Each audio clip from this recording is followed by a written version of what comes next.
All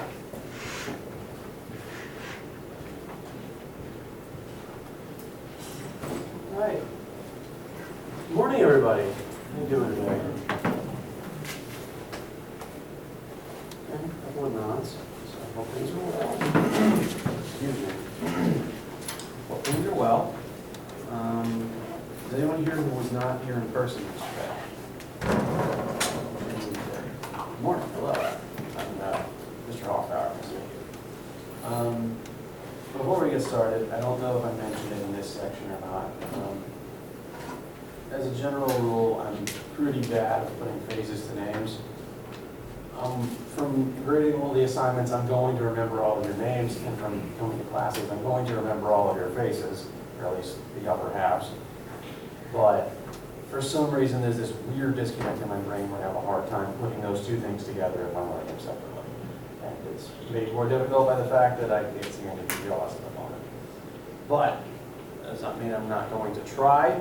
If you especially want to make sure I do put your name to your face, you can introduce yourself to the class if you want to. I just wanted to go ahead and apologize for the issues and have that in advance. Before we get started, because we do have to talk about some science today, does anyone have any questions about it?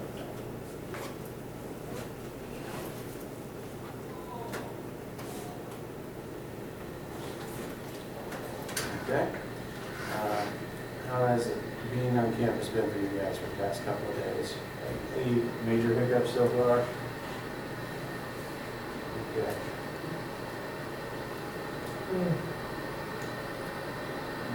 Get enough sleep. Okay, so these slides will be available to everyone. I'll be posting them to our Brightspace page, our classroom. For those who have been students with PCD in the past, we are using Brightspace instead of Moodle to do sort of digital classroom service. These slides will be posted there. Make sure you can access the Brightspace page. I'll make sure everyone can access the Sapling Learning page for this particular class. I'm going to start posting assignments, but I'm not going to start making them due until after to make sure all students get access. There's been some issues signing up with Sapling. There's just, when you make your account, it's going to ask you what school you go to. And you can type in Presbyterian College, but for some reason it doesn't have that auto listed as a fill-in option. But it doesn't actually matter what school you list when you make your account. You can still sign up for any class with the school you want to. So even if it doesn't auto-fill Presbyterian College when you're making the account, that's still fine. Type the name in, press OK, it'll make your account. And you can search for Presbyterian College when you sign up for a class. So we'll make sure you're looking at Presbyterian College, Physics 1000, Joshua Hoffbauer, fall 2020, and then you will be able to access the class, and I will start posting your homework there soon. But it won't be due, nothing will be due this week, just to make everyone clear on that. Nothing is due this week. We're starting off nice and easy. Next week, we'll start doing labs. We'll start talking more specifically about how the assignments are going to go. For right now, we're going to begin talking about the very, very basics, and the most basic explanation of physics is that it is, the point of physics is to discover, or at least try to discover, how the universe functions. If you have ever looked at something happening and thought, why, that's physics. Again, you've been observing these things your whole lives, you have that knowledge in your heads. I'm just going to help you realize what you already know. Physics is very old. People have been thinking about why the universe does what it does for as long as there have been humans. First time anyone banged two rocks together, that's physics, as long as they wrote it down after the fact. In science, we like to think that there's sort of a scale of scientific objectivity, or sort of the degree to which a science is more applied versus less applied to the universe or a specific topic. Physics likes to say Physics is here on the far end of the spectrum. Physics is sort of raw, just looking at the universe as a whole.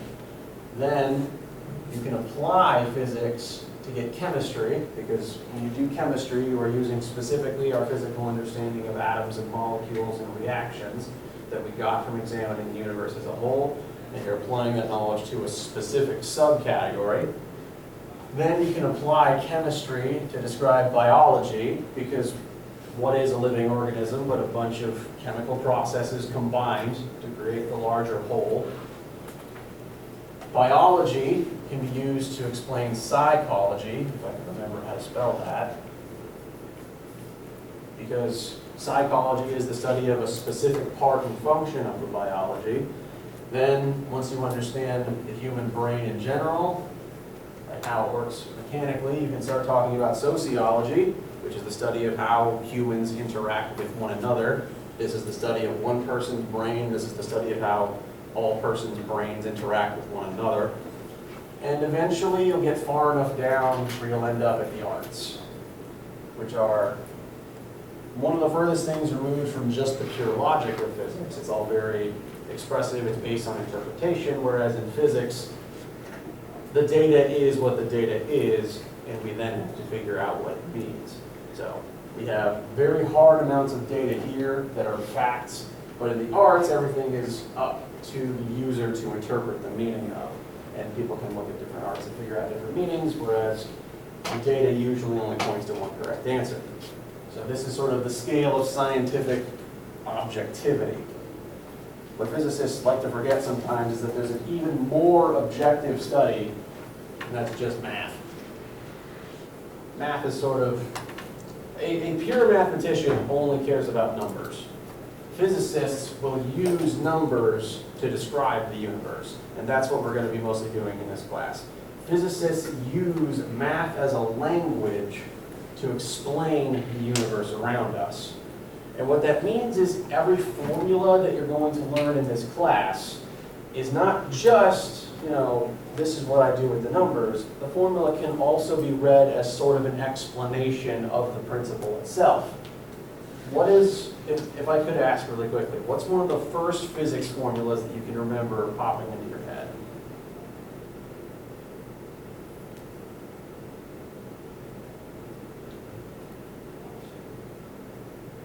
Anything you remember from a physical science class?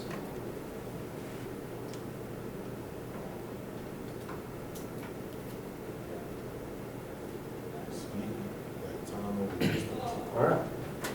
Slightly, very good. You did get the tail end a little upside down, but all the variables are there, which is very good. So, speed, I'm going to call that velocity. That's the term we're going to use more often in here. Velocity is equal to change in distance over change in time. This is the mathematical formula, so if you were working a physics question, you could just use this formula. But if we are looking at math as a language, I can look at this and determine velocity is defined as the change in location over the change in time. For something to have velocity, it has to be moving through space in some amount of time. It had to go that distance in an amount of seconds. If it isn't moving at all, it has no velocity. If time is not passing, it has no velocity. You can use the formula to describe the term itself. So we're going to, one of my goals is to help you understand this language. Math is a language, and we're going to be using it to explain the universe as a whole.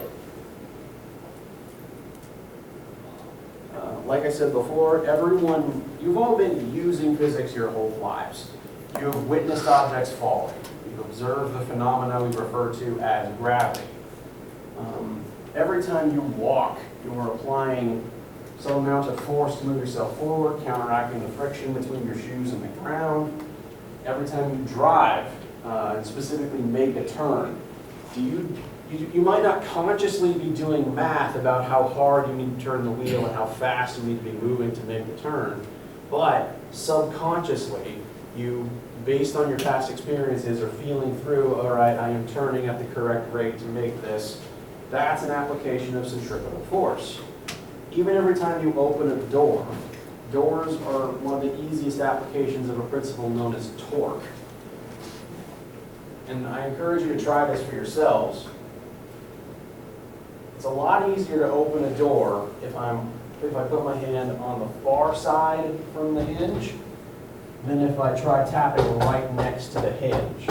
So, has anyone ever tried to open the door from back here? Even just as a joke?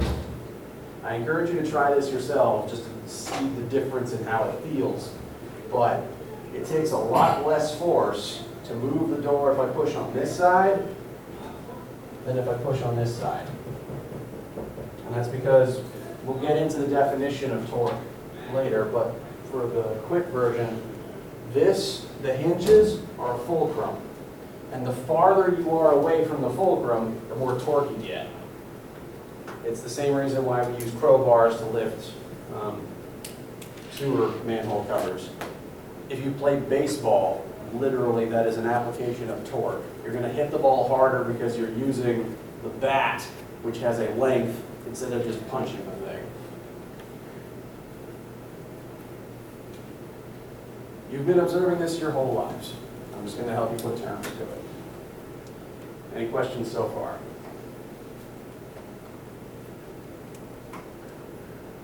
Okay. General guideline for how to be, well, not just about how to do homework, but about how to do any sort of a physics question in this class. One, you need to try every single question. You have infinite tries on the homework. I grade for all partial credit on tests. Try every single problem. Please, have something for everything. You need to read the question. Even I sometimes have not read a question fully, and I basically didn't answer the right question. I took the numbers and I did something else with them completely because I didn't actually read what was asked of me. So it's important to know what you are being asked. Read the question, figure out what specific variables you need to find, because every question is going to ask you, you need to know this, you don't know X, and you want to know X.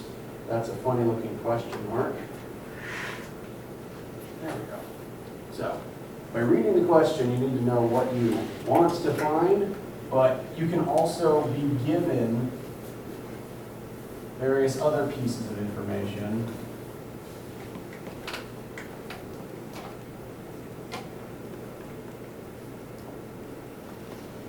And from this information, you need to know what you know, what the problem gives you, and you need to know what you want. Once you have these listed, you can review your notes, your materials, and look at your formula sheet. Every formula, like V equals D over T over there, can be used as a conversion between what you know and what you want. And the way you get that answer is by finding a formula to use, applying algebra, and simplifying from there. We're going to do plenty of examples together. Every single formula I give you, we are going to use together in lecture multiple times.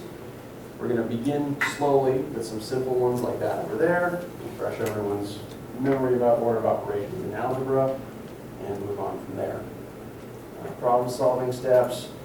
When you are doing any sort of a physics question, again, write down what you do know and what you don't know. If I was grading a test and you wrote this in the sidebar, that's already partial credit. Literally just writing down what the problem gives you and what you need to know, what you want to find out as part of the question, that will kickstart the process for you. Even if you're just reading the paragraph, you have no idea what to do, just listing this will help remind you, this is what I have, this is what I want, and I will give you points for that. Drawing pictures is very handy because all of these physics questions are going to be about some physical system. Some physical thing is going to be happening in every single question. Sometimes a picture is needed, and even if it's not needed, it might help you put together what is physically happening. So I even give partial credit for pictures on tests. Again, anything is better than nothing on tests. determine which equations or methods apply. You're going to have a whole formula sheet full of formulas, and they're all going to be roughly in order of when we learned them. Once you have these listed, you can just look for formulas that contain what you know and what you want. So you'll always have your formula sheet. It will never be denied to you. You'll have it on every assignment. Once you have your formulas, actually what you really need to do is apply algebra.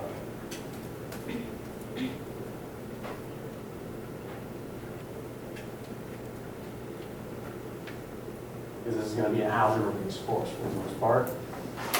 And simplify down to the correct answer. We're going to do lots of bracket problems together.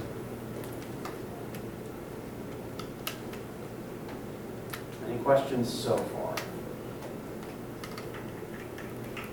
Yeah. I need water, so excuse me.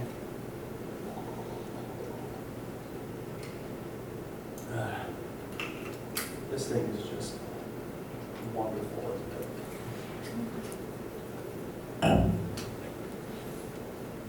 Okay, so, okay so far?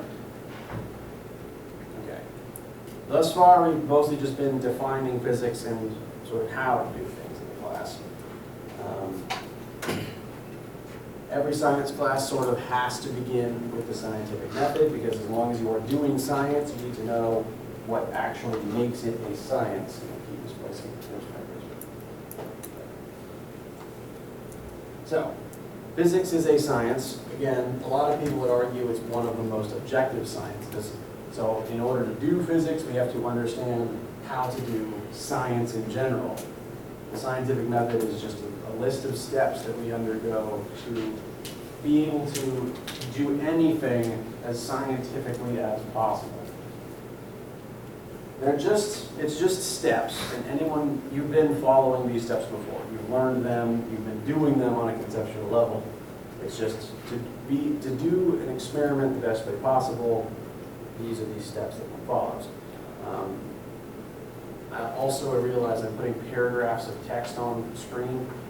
It is not vital for you to copy down every single word, because the slideshow will be available to you online. If you just want to copy down bullet points, it's fine. If you do copy down everything, just habitually, and you need me to go back, please tell me immediately, because I just sort of talk over what I put on the board, and if I move on too fast for you, please tell me in the moment so I can go back, okay? Okay. Now we're gonna put the steps of the scientific method up on the board. Again, you don't need to write down all of them. There's sort of the bullet point version in italics.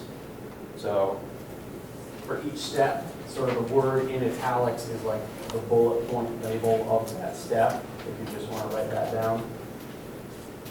So, in order to do science, first you have to observe the universe around you and ask a question.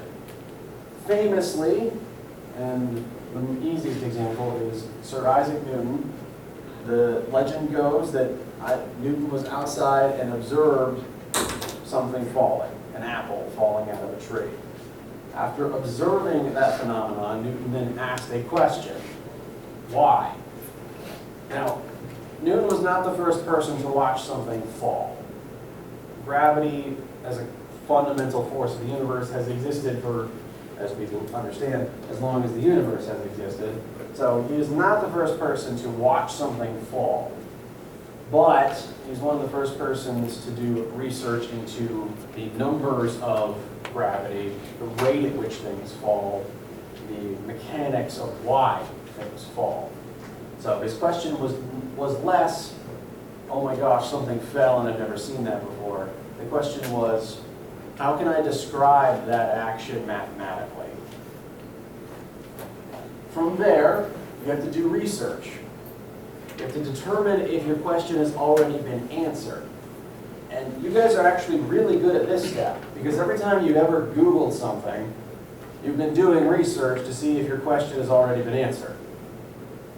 That's research. It was a lot harder back in the day because Newton had to go to his library and dig up every single textbook he had on the subject and actually read them. And Sadly, they don't have a search function. But you guys are really good at that step. Googling something is research. So you have to figure out if your question has already been answered. If it has, your research then just dug up the answer and you're fine, you're done. You have your answer. If an existing answer does not exist, that's where the science continues.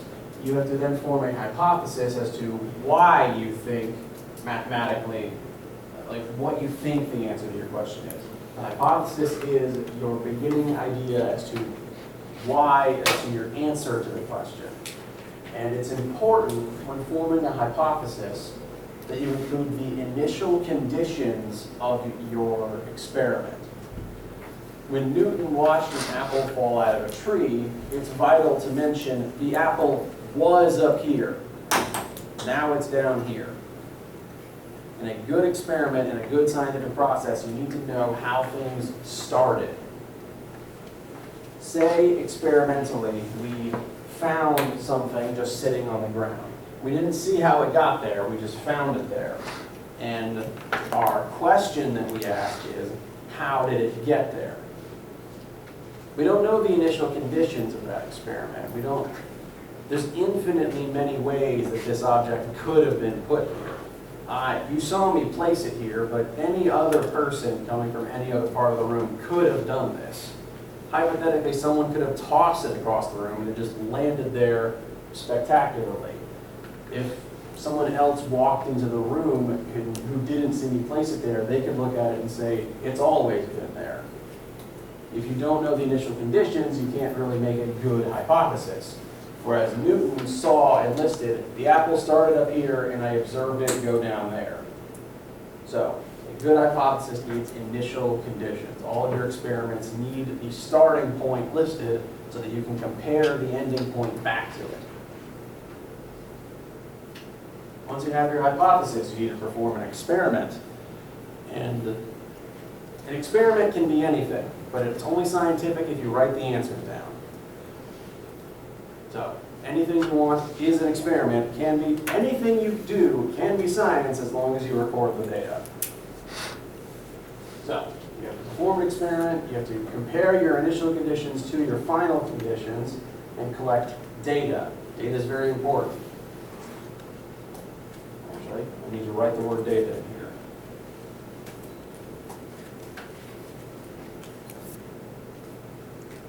The point of the experiment is to collect data. Data is the raw numerical truths of what you just did. And you compare the data for the initial to the data to the final. Once you have your data, you analyze it and use it to compare to your hypothesis. If your data does not support your hypothesis, you need to work on your hypothesis. But if your data does support your hypothesis, if you do your experiments and things go the way you expected, and mathematically your data supports your claim that you initially made, then for one thing, you do it again. You keep doing it to make sure it keeps working. And if it keeps working and your new data keeps supporting your hypothesis, that is when you have to share your hypothesis with the world. Historically, we would do this through publishing work in a research journal or an academic book or online. And once your experiment, once your hypothesis is out into the world, other scientists can read your hypothesis, form their own opinions, and do the experiment themselves. If enough scientists over a period of time doing your experiment agree with you and all of their data supports the hypothesis, it may in time become known as a theory. If, after a very long amount of time, the theory is still unrefuted, it can become known as a law. Now,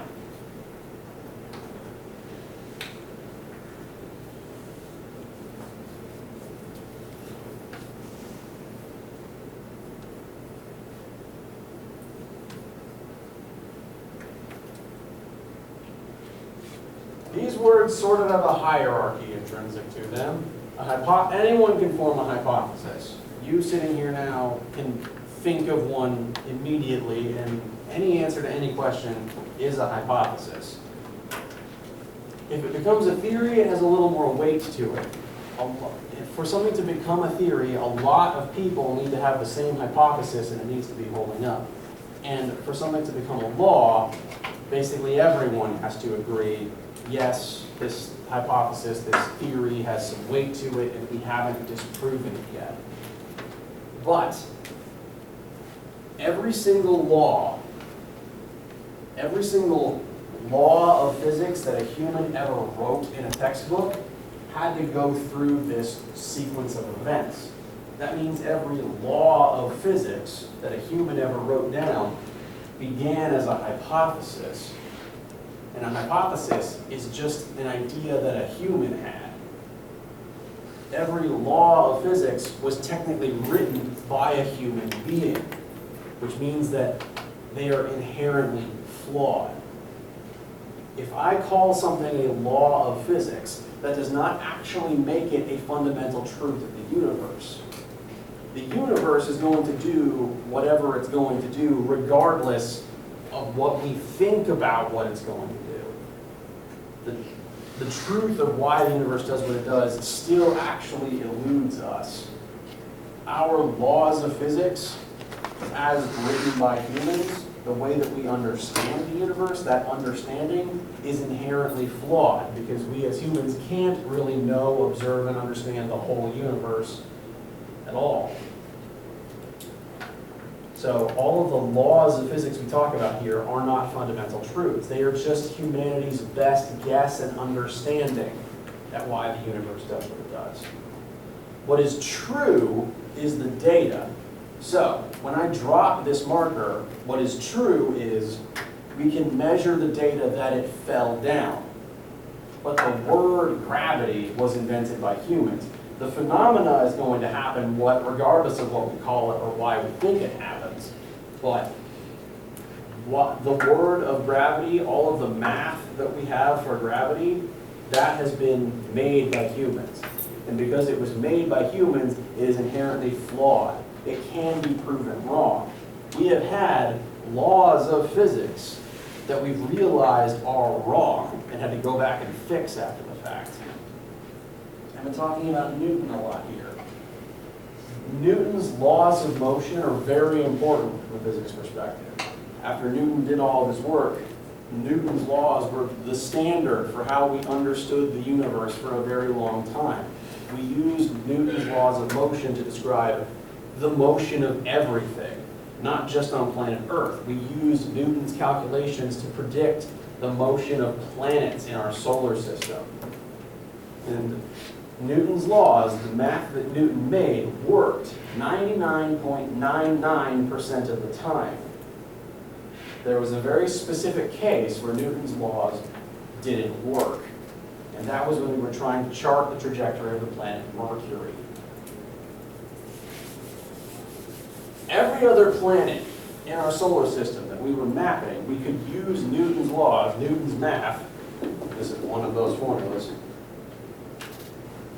We could use Newton's laws to predict the motion of all of them except Mercury.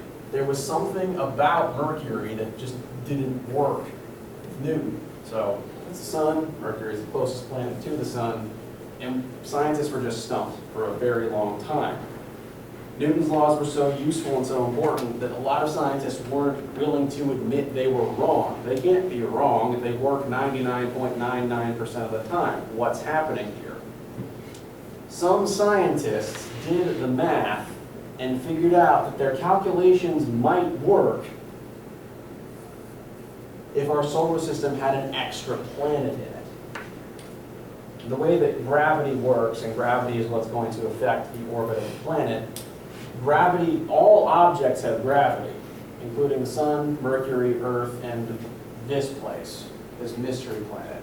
Scientists believed if there's a mystery planet on the other end of the sun, its gravity would affect Mercury's orbit in such a way to make Newton's laws work and make our math work. And for like maybe about 100 years leading into the 1900s, a lot of scientists actually thought We just have this mystery planet here that we can't see from Earth because it's always on the opposite side of the sun from us. Does that sound kind of ridiculous to you guys? I'm getting a few nods.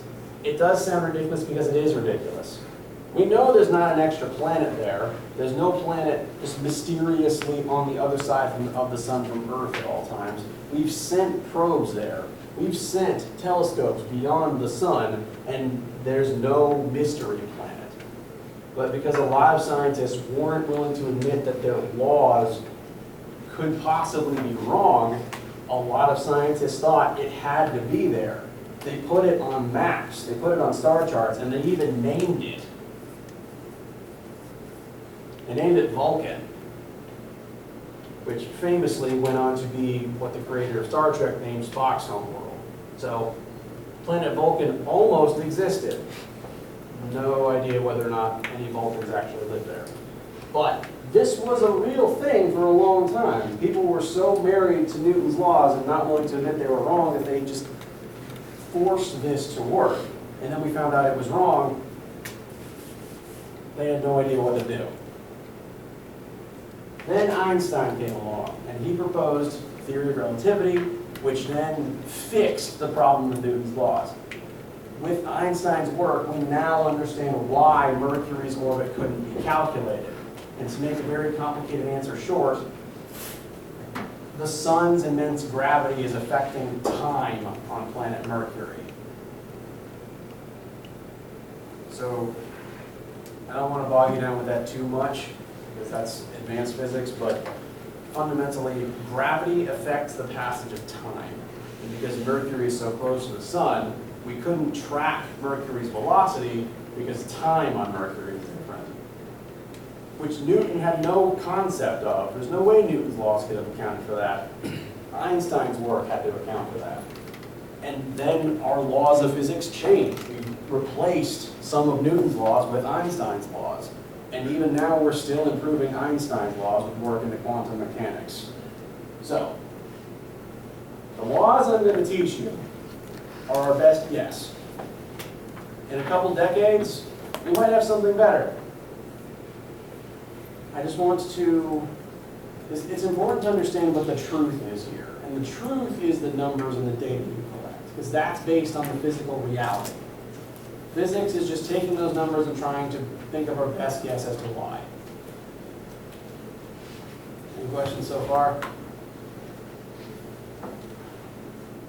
Okay. I've been talking a lot, and I get really excited about the story of Vulcan because of how ridiculous I find it. I need some water. Y'all can, if you need one, y'all can take a quick, quiet water, go to the bathroom break if you need to.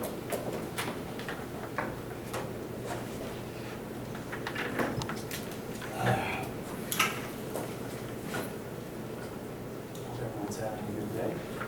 I didn't have any lectures on Monday or Wednesday, so today feels like Tuesday, and I can't quite reconcile the fact that it's Thursday.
Any questions before we continue?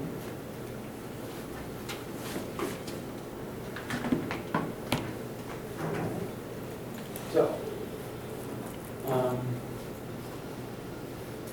two more quick definitions. Just two definitions before we start playing around with some numbers. Everything that I've described to you up until this point about the scientific method refers to operational science. And physics is, by and large, an operational science. If something is an operational science, then you have to know the initial conditions of your experiment and be able to use that data to more accurately explain the answer to your question. In physics, in a good physics experiment, you always list the object began here. We ran the experiment and the object ended here. We measured all of these things about what happened to it as it got there, how fast it got there, what its temperature was, how long it took, etc. So, in an operational science like physics, like any good experiment, you need to know the initial conditions. If you don't know the initial conditions, then you can't really do an experiment. You cannot replicate an experiment if you don't know what the initial conditions are. If I know I'm holding the marker 2 meters above the ground, at any lab in this building, I can raise the marker up here and I can drop it onto the floor. Since I know that initial condition, I can replicate an initial condition. And that's what makes it an operational science. We can actually operate and do experiments based on knowing how it began, and we can replicate that. The other type of science, and I actually use the word science loosely here, is a historical science. A historical science is one where you don't know the initial conditions of the experiment. Say you're walking along and you just find a rock on the ground. You can ask the question, how did that rock get there? But if you don't know the initial conditions, you can't really run an experiment. I'm just going to tab back to the scientific method instructions here. I'm just going to put them up for a moment here. You can ask any question you want about that rock that you found, but, and you can even form your hypothesis, but if you don't know the initial conditions, your hypothesis is flawed and you can't perform an experiment. You can do an experiment to see how a rock could get there. Like you could hypothetically say, if I dropped a rock from up here, it would land here, and that is one answer to the question. But because you don't know the initial conditions, you can't determine, well, did the rock start here, or has it always been there? So, if you don't know the initial conditions, it counts as a historical science, and you can't really advance past the hypothesis stage, because any experiment you do can't answer the initial question because you don't know where it started. Any experiment you do might not be what actually happened. It might be one way it could have happened, but it might not be the actual way. And so any experiment you do is either an operational science if you know the initial conditions, or historical science if you don't. All of our experiments, to the best of our ability, are going to be operational science. We're going to know the initial conditions. Physics is generally an operational science. Examples of historical sciences would be archaeology, because you find things in the ground, but you don't know for certain how they got there. You don't know where they began to then end up in the ground. Examples similar to that. So, when you're doing science, it's important to know what kind of science you're doing. And only an operational science can actually fully utilize the scientific method. So, be able to know the difference between the two. I've been talking a lot about just words on the screen at this point. So, now it's time to actually start using some of those numbers that we use to explain the universe. So, who remembers and has used the metric system? Okay, just a couple people, good. I imagine even if you have not used it much in physical science class, you're at least familiar with some of the metric prefixes, especially because most of our rulers have a centimeter side on them. This current object in my hands is a 2-meter stick. This is 2 meters long, not 1 meter. So,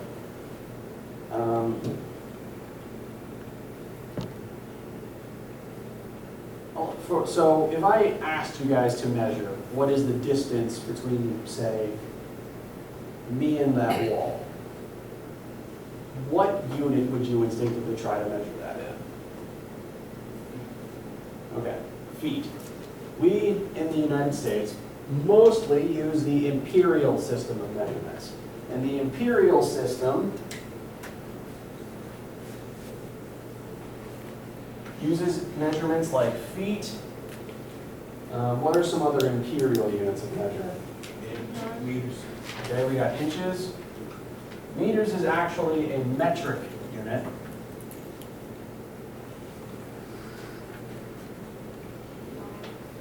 Yards, okay. Centimeters. Okay, centimeters is also metric. Miles is imperial. If you were in a country that used the metric system, instead of miles, what would you probably see on the signs? Kilometers, very good. Most of your US cars will still have a kilometers per hour setting on your speedometer. It's the smaller set of numbers and tick marks within the miles per hour setting. I've actually driven US cars into Canada, and it does get a little disorienting having to look at the other part of the wheel, comparing my metric speed to the kilometers per hour speed limit signs up there. So these are all imperial units of length. All of these units listed so far are units of length.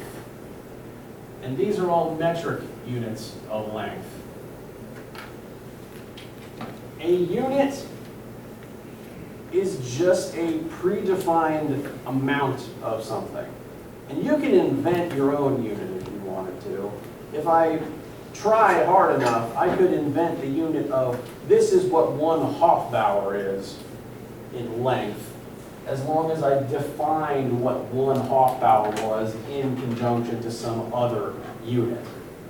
You can invent any unit you want as long as you compare it to something else. So, for example, and this is a good conversion to keep in your notes, 1 meter is equal to about 3.3 feet. With that conversion, we can convert between meters and feet however we want to. So, this 2-meter stick, how long would this be in feet? Very good. And we know there's 12 inches in a foot. So now that we know how many feet long this thing is, we can figure out how many inches long this thing is. We know it's 2 meters, so how many centimeters would that be? A little louder? I heard someone say a good answer. 200, very good. 1 meter is 100 centimeters. So if this is 2 meters, it would have to be 200 centimeters. In this class, for our answers, we're mostly going to stick to metric units, because most sciences like the metric system because the metric prefixes all go in sets of 10 and they're pretty easy to convert between. Meanwhile, in the imperial system, we have 12 inches in a foot, 3 feet in a yard, 1,500 and something feet in a mile. The conversions are all over the place. Other metric units include pounds, gallons, ounces, cups, and off the top of your head, how many cups are in a gallon? I can't remember it most of the time. I have a little chart on my fridge to help me convert between things. Because the conversions are all over the place, sometimes it's base 12, sometimes it's base 4, sometimes it's base 8, we like to stick to the metric system for the most part. There will be questions where you will be given imperial units. Usually the point of that question will be to convert them to metric units, or vice versa. For any question, again, make sure you know what units you are given and what units your answer needs to be in. Converting is going to be at least a decent chunk of what you're doing here. Honestly, I erased it, didn't I? Most formulas are just glorified conversions, frankly. So we're going to start with conversions and work our way back into more complicated algebra. These are all metric units of length. There's a couple more important metric units everyone needs to be familiar with. So the base metric unit of length is meters. The metric unit of mass is grams. And the metric unit of volume is liters. These are the three most basic ones.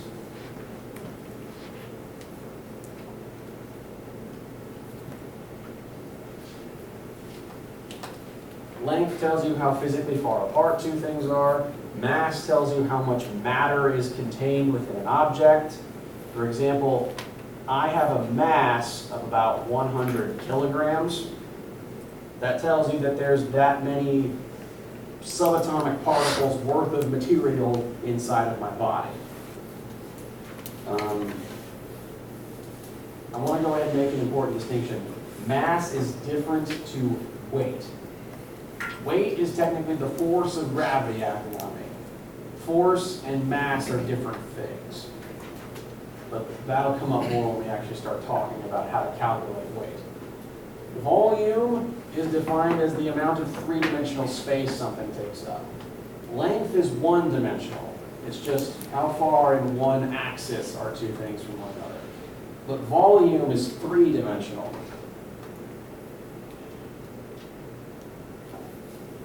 If I was trying to measure a three-dimensional space, I would have to measure the x-axis, the y-axis, and the z-axis. So volume is combined how much space in all three dimensions a single object takes up.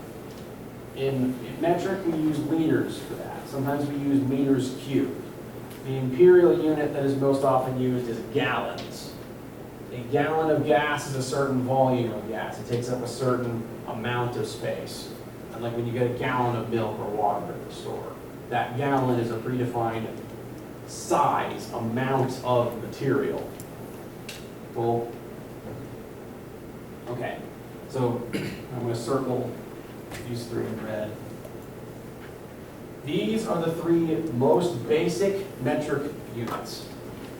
And we're going to learn a lot more metric units, but these are the biggest ones, the three sort of backbone ones.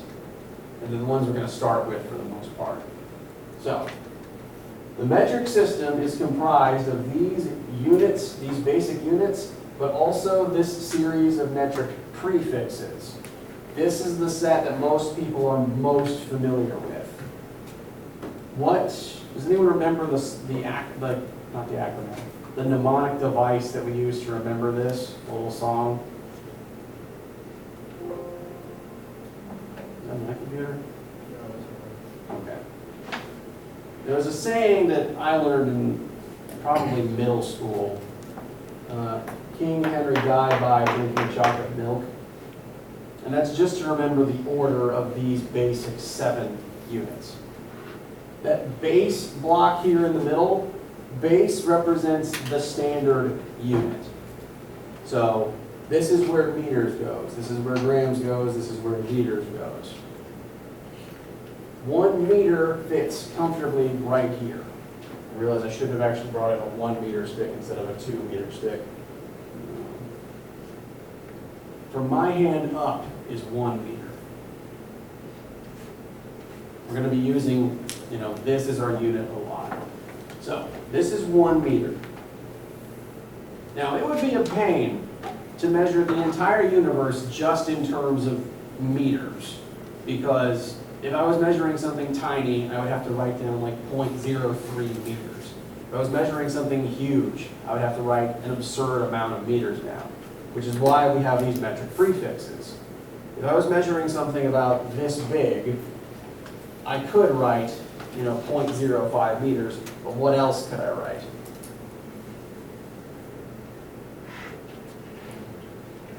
the ladder? Sorry, we're all wearing, I think my mask is making it harder to hear as well. Like centimeters? Right, we could write it in centimeters. So, all of these metric units go in sets of 10. There's 10 decimeters in a meter, there's 10 centimeters in a decimeter. That means there's 100 centimeters in a base meter.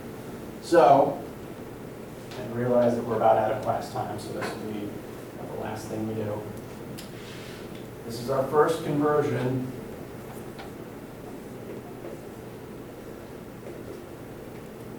.05 meters would be equal to how many centimeters?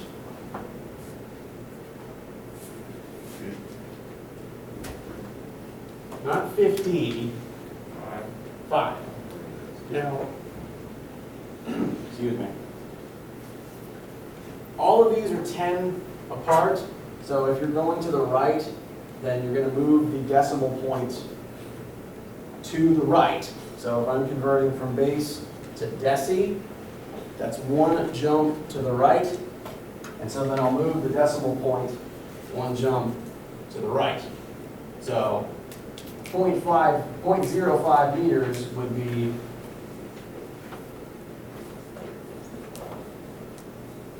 0.5 decimeters. Granted, we don't really use deci a whole lot, so that one's not going to come up super often. But if you were instead going to jump to centimeters, you jump one more space to the right, and you just have 5.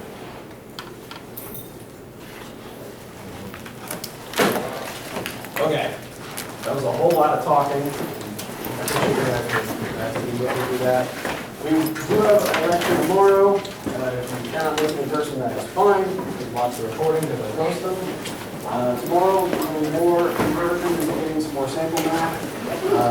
Be making sure you can log on to both Brightspace, but also get your sapling account set up. There won't be anything to do this week, but next week we will start meeting with intro labs, and we will start beginning to have homework assignments and quizzes. Thank you all very much, and unless you have any questions, I hope you all have a wonderful day.